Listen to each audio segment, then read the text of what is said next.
现在是撤离所有的车，所有的林场的人员全部都撤离，老百姓都要撤离。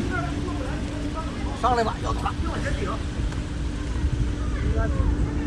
全到了，上去到口里去。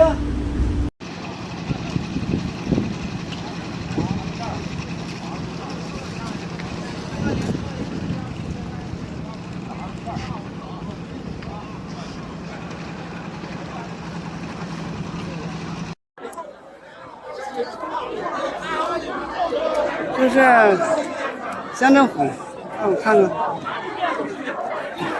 老百姓饿的都跑乡政府来了，啥也不给吃。11号台风来是不是？11号到14号，只有我妈家小区每次都挨淹，这回卸沙子了，都给它装沙子防汛了。我们来帮忙来了。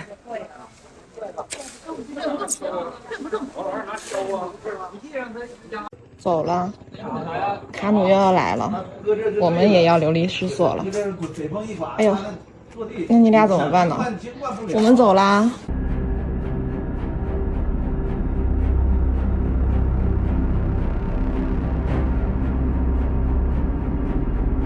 我们来到了93桥头受灾最严重的饭店，水位最高的时候达到了窗户的上沿，玻璃全部冲碎。老板也是从小看着我长大的，他和我说饭店里的电视、洗衣机都坏了，一些煤气罐的货架、桌椅板凳都冲走了，后盖的采钢房也冲坏了，院子里边也一片狼藉。现在水位已经下降很多了，桥上的都是冲过来的草和木头，桥上的栏杆也冲坏了不少。送物资的车来了，给了很多的食物和水。自从国道变线之后，桥头的饭店生意本来就不好，经过大水这么一冲，损失就更大了。我走了，老板加油，93加油。有没有地啥的？没有。这冰箱啥都不能用了，大娘。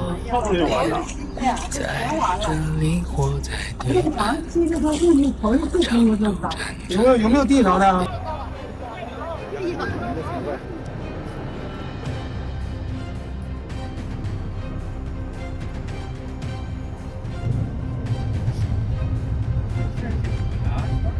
别慌，别着急，都有，吃都能吃着啊！现在这个情况就是人太多了，这个一个锅根本就坐不下。然后我跟那个市里边的领导出来又买一个锅，又买点这个临时用的东西。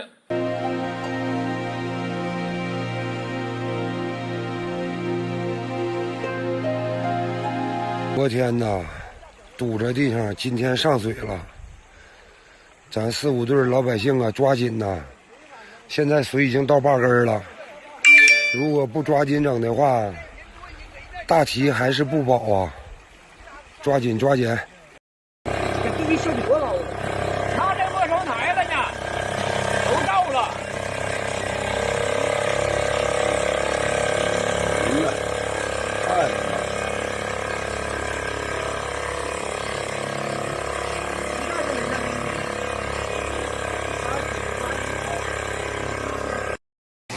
白家这好车了，都进来了。好晚了。人呢？人没搁里头的。这是水乡中学，现在救援的这些辅警战士就在这里面临时休息驻扎点。我看好像来了2个大客，这里好像是从沟里灾区下来的居民吧，而且他们好像是安置。啊，给他捐点物资。都是沟里下来的居民，他们是安置，没有地方住了，他们家都已经被毁了。惊涛骇浪，没有了粮食，生命都变成了虚妄。这万年形成的黑土壤，那就是百姓的光。这一次回乡，满眼忧伤。生命中的有些遇见，终是隔着山高水长的距离。生活也不是只有艰难困苦。心若向阳，处处是光。黑龙江加油，我的家乡加油！一方有难，八方支援，向抗洪救灾第一线的子弟兵们致敬。愿山河无恙，国泰民安。